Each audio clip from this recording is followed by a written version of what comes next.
The following is a presentation of the Mat Talk Podcast Network. It's time to attack. With the Attack Style Wrestling Podcast. Here on the Attack Style Wrestling Podcast, you'll find youth and high school coaching tips for coaches, parents, and wrestlers, featuring Gable-trained NCAA champion and Hall of Fame high school coach Daryl Weber. Also featured is a monthly dialogue with legendary wrestling coach Dan Gable. Find out more on AttackStyleWrestling.com. Now, on to the show. Yeah, a couple things that really stood out. What we went over is I used to like to do the same thing you're talking about how throwing in those extra exercises between your sets.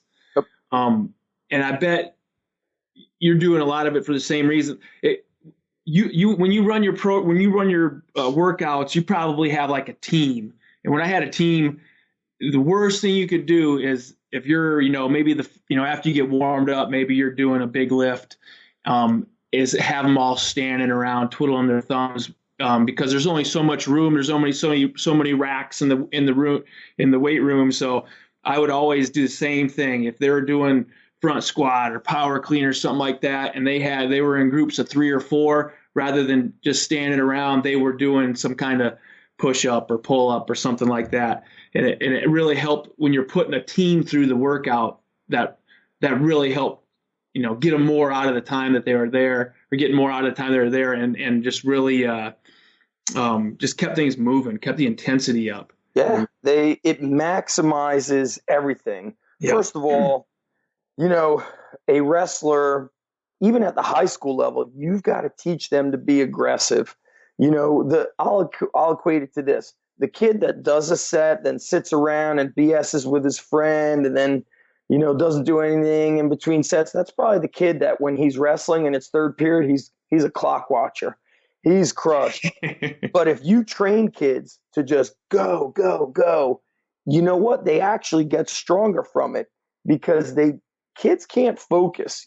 I explain it to like strength coaches who try to argue about the science with me, right? You'll read these great like scientific training manuals will say, if you're going to, do heavy lifting in the 1 to 3 rep range, your recovery has to be like 5 minutes between sets. And I'm like, okay, listen, they're talking about Russians and Romanians who were lifting in a training hall back in the 70s. And all they did was train, eat, sleep. They didn't even have to think. The coach told them what weight to use. The coach told them, here's your sets and reps. They weren't even living with their families. They were living in a training hall. Food was made for them, laundry done for them. Whereas now, if you give these kids like this downtime, they lose focus. So I will often do stuff like this. In Rutgers, we have a small weight room, and we break the guys up into 2 groups. So let's say it's like a day where I'm trying to think, like I do a warm up with these guys. I always did this at Lehigh as well, and do this with our all of our gyms.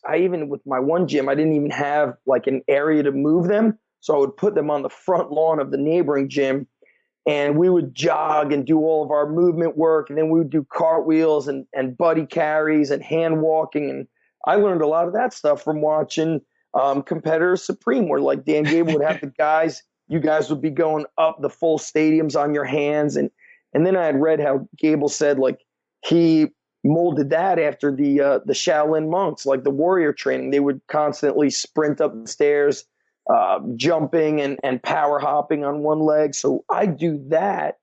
Then I take them through like these I call it like a warm-up part 2, or like a mini workout.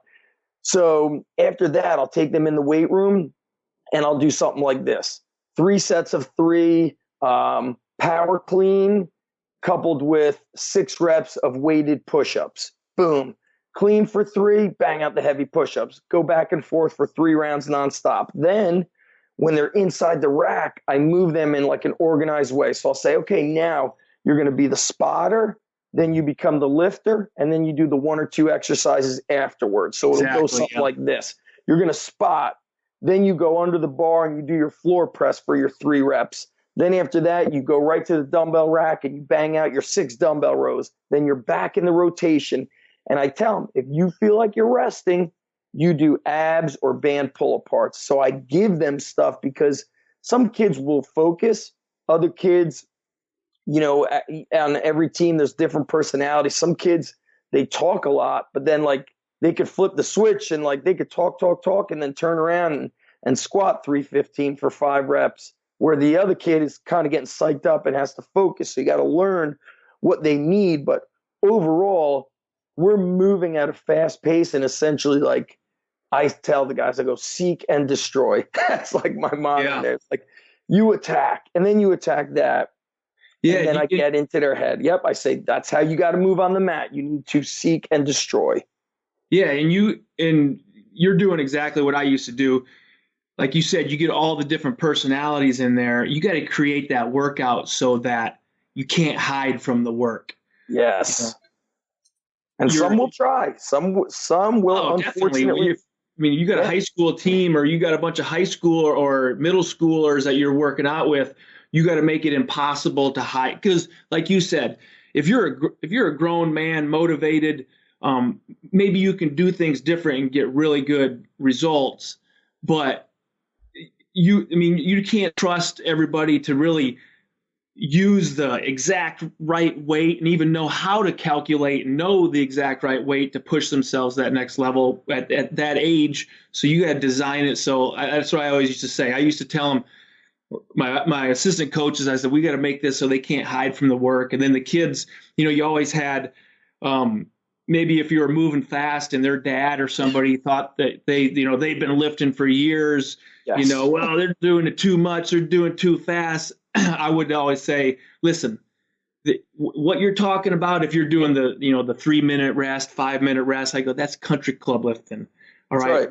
We want to build the bodies so when somebody looks at you, they think that you can rip their arms out of their sockets. You want that build, and that's what we're going to do. That's what you do with the type of workout you're talking about. Yeah, it's like, and you're so right about the weight choices, that if you don't tell, especially at the high school level, if you don't say, hey, was that easy? Are you doing that same weight for 2 sets in a row? My rule of thumb is this. Let's say we're doing 5 sets. I kind of guide them. I go, you're going to do a light set, a medium set, then we need 3 working sets. Now, some of the guys that are very strong, and when they get trained up, let's say we have guys trap bar deadlifting 5 plates. That's 495. Well, they might need 2 medium sets, right? They're going to go 135, 225, 315 is medium, and then they're going to get kind of 2 working sets. But sometimes you'll see the kid, like you're saying, who kind of maybe he just can't think for himself, or he is legitimately hiding. Be like, hey Johnny, are you still using 25-pound dumbbells on the dumbbell bench? Because you're crushing it. I need you to go to the 35s now. He's like, I was going to do it on the last set. Don't wait for your last set to go heavy. You're warmed up. If it's easy, you go heavier. And then I tell him, if your technique was spotty, you cut the set. Maybe you got to grind out that rep, but you maintain technique. And then you drop weight so you could reestablish technique. So there's, we don't want injuries in the weight room. So when we're deadlifting, I need a flat back. If I see your back rounding and I said we're doing 5 sets of 3 and you're rounding on number 2, I'm going to tell you, cut it at number 2, go lighter on the next set, and get a perfect set of 3. Now, on the flip side, I want to talk about, are athletes coachable? And Coach Ethan Reeve wrote a foreword to my book, The Encyclopedia of Underground Strength. And what's so interesting is one of the things he wrote about was the best athletes are coachable. And from my time at Lehigh, from my time at Rutgers, from my days of teaching and coaching, there's always somebody who's not coachable. There's always somebody who's like, I don't do it this way, or I can't do it this way. And my buddy said something to me recently. He's been spent about two decades at the Division I level as a head strength coach. And he said, when a kid always tells me I can't, I say, well, everybody else is doing it, so you can't do it, or you don't care to do it the right way. So when somebody's like, oh man, I can't put my elbows in that position. I can't lift with my back in that position or my feet or this or that.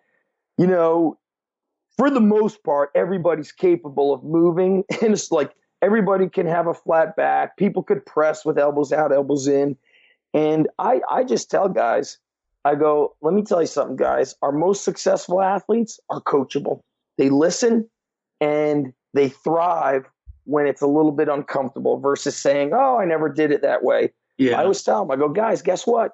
There was a time where I never drove a car, but I didn't tell the people that I'm not going to get my license because I always rode my bike.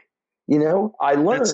That's definitely a talk every year. Yes. You got to give is, listen, don't try to lift what your buddy's lifting. You know, right. If we see your form breaking down and we tell you to take some weight off and you got to do it, you know, you got to listen. You can't just bump the weight up just and do a quarter squat when you're supposed to be going all the way down just because your buddy's doing it. You know, it's going to hold you back. That's definitely something you got to address with those younger kids. You teach them, and I'm not the guy that writes the numbers down either. I say,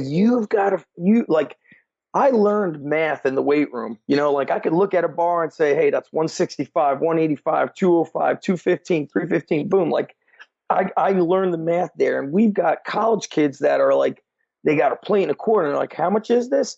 Hey, man, I need you to look at those numbers. The bar is 45, and I want to build accountability. Otherwise, nobody's going to be a leader. And my motto with Rutgers has been this: ready to lead, ready to follow, never quit, which is a Navy SEAL motto. And I tell them, look, if you want to be better, then you have to be willing to lead a group. And then at the same time, you have to be willing to follow. So if you want to get better, focus on making your training partner better, your wrestling partner better, and then you just never quit. So I say the same thing. I go, just because this guy is benching 225 doesn't mean that's what you do. You might have to go heavier or lighter. But what we do is, as it goes, I tell them, organize in order of weakest to strongest. So if you're using the most weight, you're last. So all we're doing is add weight, next guy, versus take it on, take it off. I'm very much with the time efficiency. And the other thing, like I tell them too, is I go, don't be sensitive. So if I told you that you got to go lighter, I'm not telling it because I'm trying to make you worse. And what this comes down to is, you know, I feel for the coaches out there that really work in the public sector now, because you parents are just always complaining about nonsense, right? It'll be like, oh man, coach was mean to me. I was mean to you. Why? Because we worked hard and I pushed your technique and I'm making you better. So I tell them, you must be coachable. And it's like, you know, back in my day, I don't remember if I told you that story, but I was, when I was a freshman, the varsity team was struggling. I mean, I think they went like 2-something. And there was a kid that was a returning state champ on the team. Him and the other team captain were doing really well. But they lost to a team that they weren't supposed to lose to. And the coaches hung diapers and tampons on like every varsity guy's locker, including the kid that was the state champ, who like, I think he beat the kid like 10-0. And I said to my buddy, I go, dude, I never even told my parents. Like I never went home and thought I should be telling my parents about that.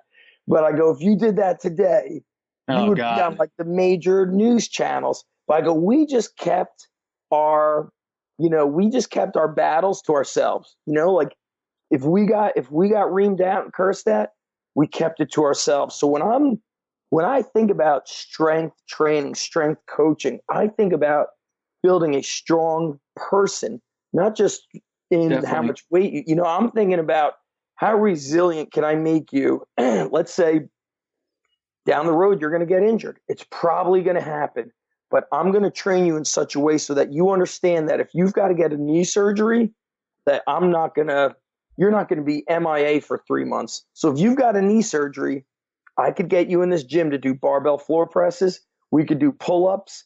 We can do seated military presses. We could do arm work. I could have you doing battle ropes to get your wind going.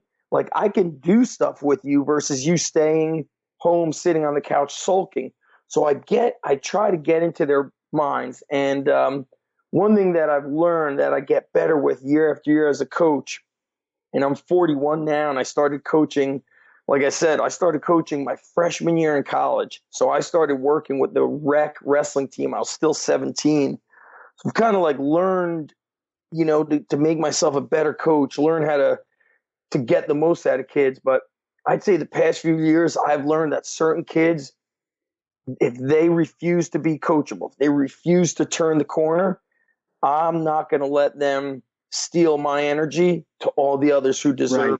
Right. And I give them the straight up talk of like, hey, if you don't want to listen to me and I'm trying to make you be great, I'm cool with that, because we need guys like you, because not everybody could get the gold medal. And I just kind of tell them straight up, we need you guys that are happy taking second or third, or that are happy doing half reps, because that stuff adds up. And I give stories. I say, when I was at this place, there was always this one kid who showed up late, shoelaces untied, pants sagging.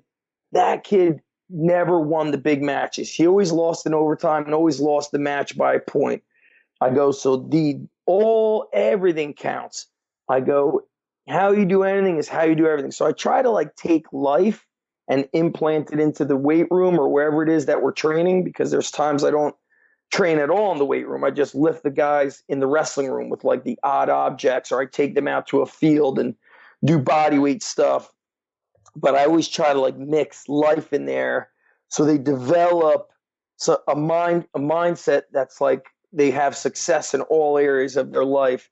And ultimately what this comes down to is what we're talking about is there is no stopping of the training. So I'm 41, I'm always training. The other day I walked into the wrestling room after training the guys, and I saw the wrestling coaches were like, it's so funny. Like here they are, like, 15, 20 years out of college, but they're like, got the sweatpants on, tucked into the socks, and they're like hitting the treadmill on the incline with weights in their hands. And that's what we're training for, is that your training never stops. And that's how you stay sharp. Yep. That's right. So who is going to be the best wrestler? It's going to be the one that trains year round in some shape or form. And look, training doesn't always have to be in the weights. You might feel a little banged up and beat up from the weights. So you know what? Let's take 3 weeks and let's just go all body weight, or maybe body weight kettlebells, no touching a barbell. So you're going to do push-ups, pull-ups, lunges, partner hand walking, jumping rope.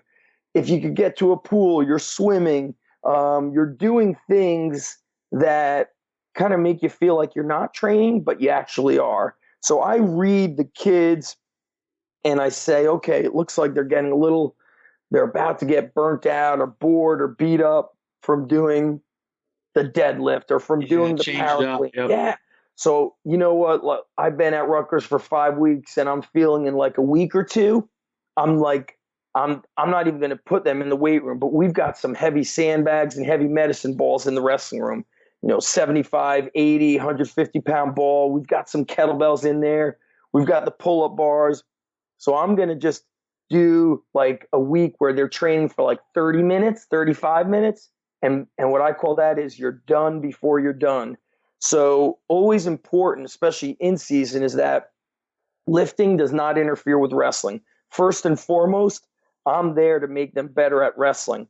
So I never want my training to take away from wrestling. In the off season, we've got kind of a little more flexibility, especially if the guys aren't doing the freestyle Greco, they have a deeper off season.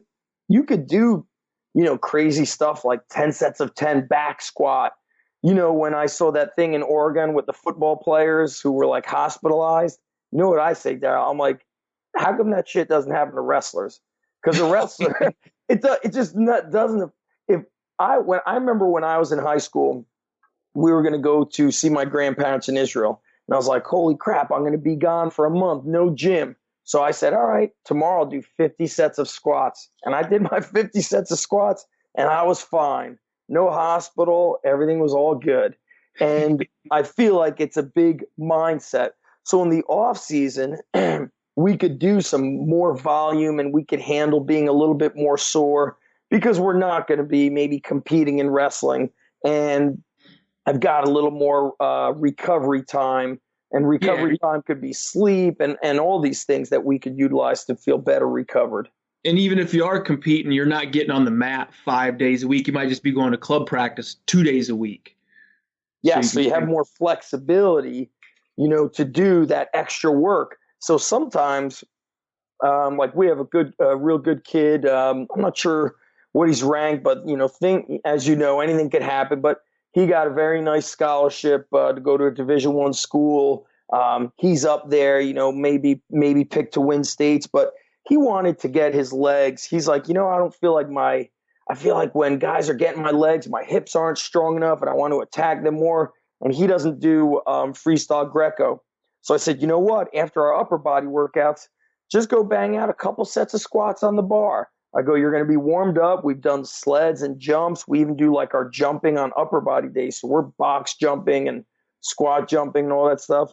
So he would sometimes work up to like, 3 sets of 5 that were heavy, or 3x3 heavy, or he might do, box squats or Zercher squats. And then I'd say, hey man, if you want to really have like a gut check, let's do a couple sessions of 20 rep squats when you're done. So I think he built up. He weighed like 174, 175. I think he did like 225 for like 22 reps, deep squats.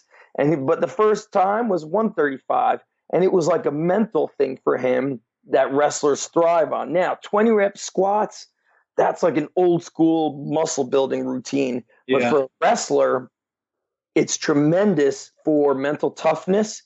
It's also tremendous, like if you're kind of hitting a rut and your legs aren't getting bigger, then you got to do some of that high rep work. And his legs got bigger and stronger. And here's the most important thing is, he had more confidence. And when you believe in yourself on the mat, that is one of the best weapons you could really have. You can't win if you don't believe in yourself. So if I could do something that helps you believe in yourself, you're going to win. So for the wrestlers who don't do the off-season work, they're going to have their doubts against, the tougher competitions.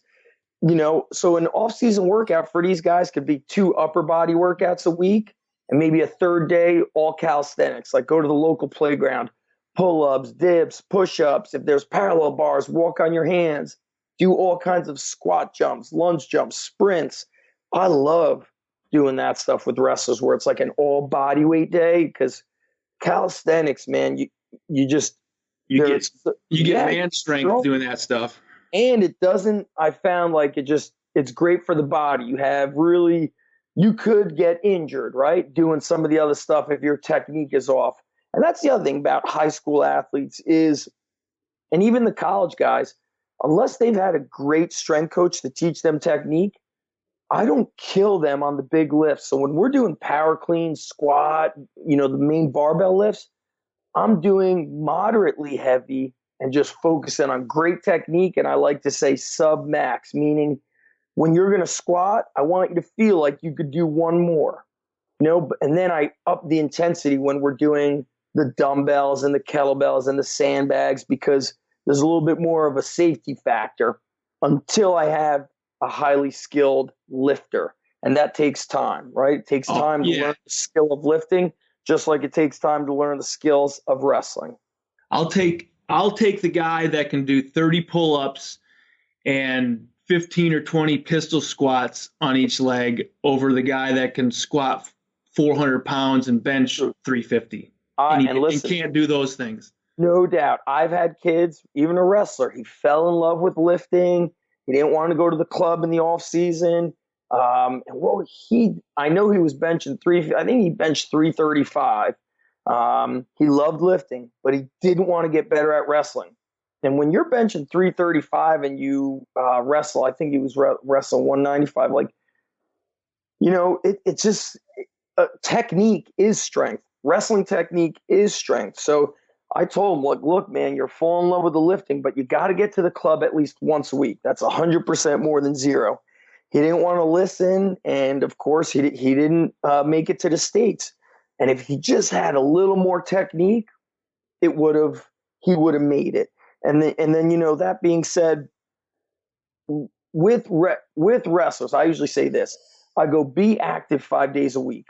So that might be 3 club wrestling, 2 lifts, or 3 lifts, 2 club wrestling. And then you need 2 days, I tell them, to just, that's your own. Hang out with your buddies, rest, or maybe you want to do extra, but that's on your own as well, because you got to be able to train without a coach. You can't have me hovering over you or your coaches or your dad telling you what to do, because push comes to shove, you need some, you need to know that you can rely on yourself, that you are accountable to doing work without, only doing work when the coach, tells you this many sets, this many reps. Just train, man. Training is training. And sometimes people make it way too complicated. And the internet has definitely not helped. It kind of, kids are confused, parents are confused. And some guy was emailing me like a scientific study about you shouldn't combine strength with conditioning for wrestlers. I go, look, wrestlers, first of all, wrestling is such a psychological thing that it throws out a lot of the science.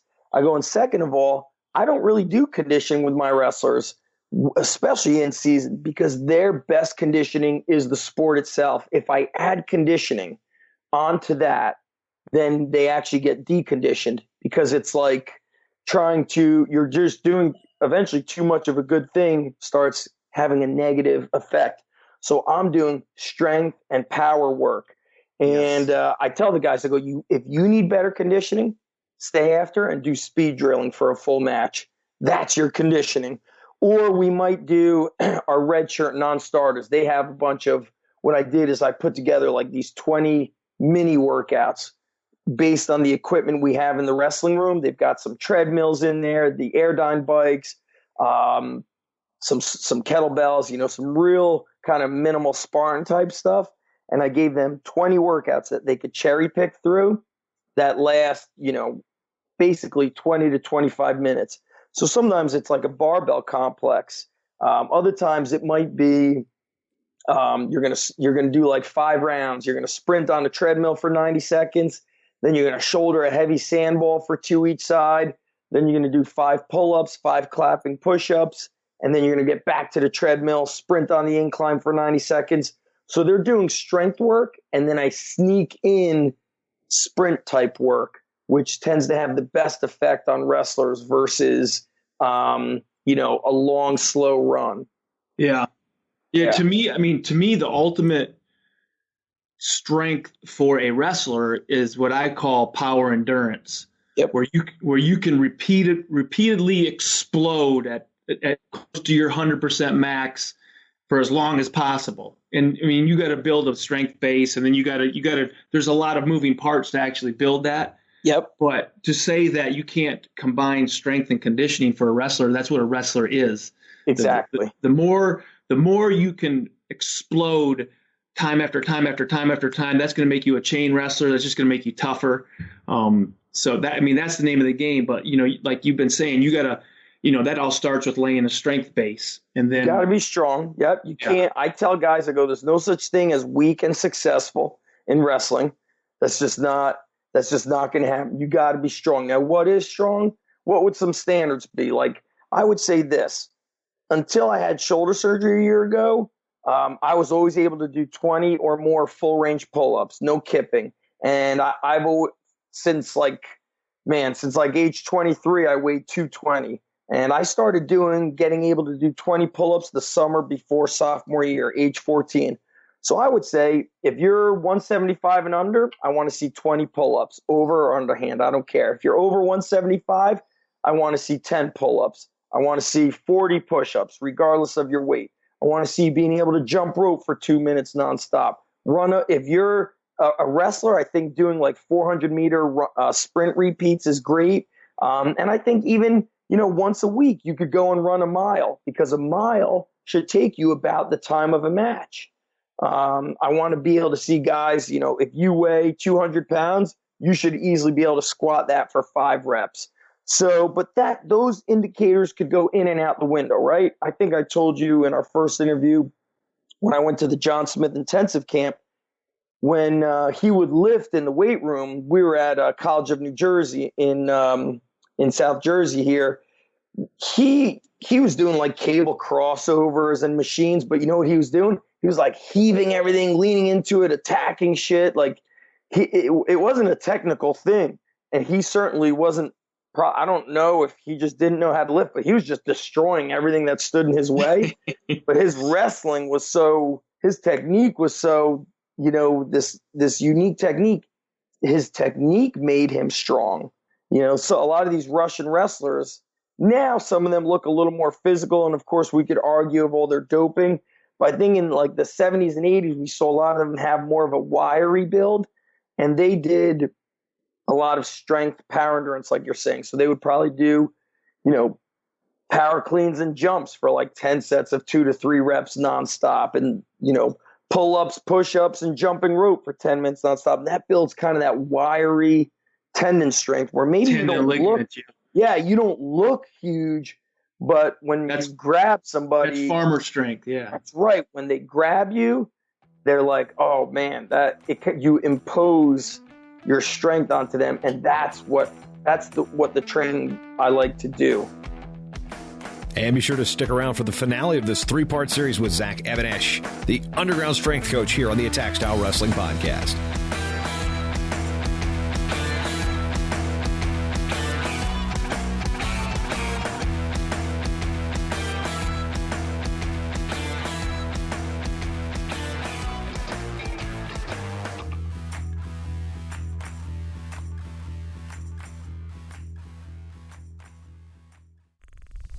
Show is part of the Matt Talk Podcast Network. For more wrestling podcasts, head over to MattTalkOnline.com.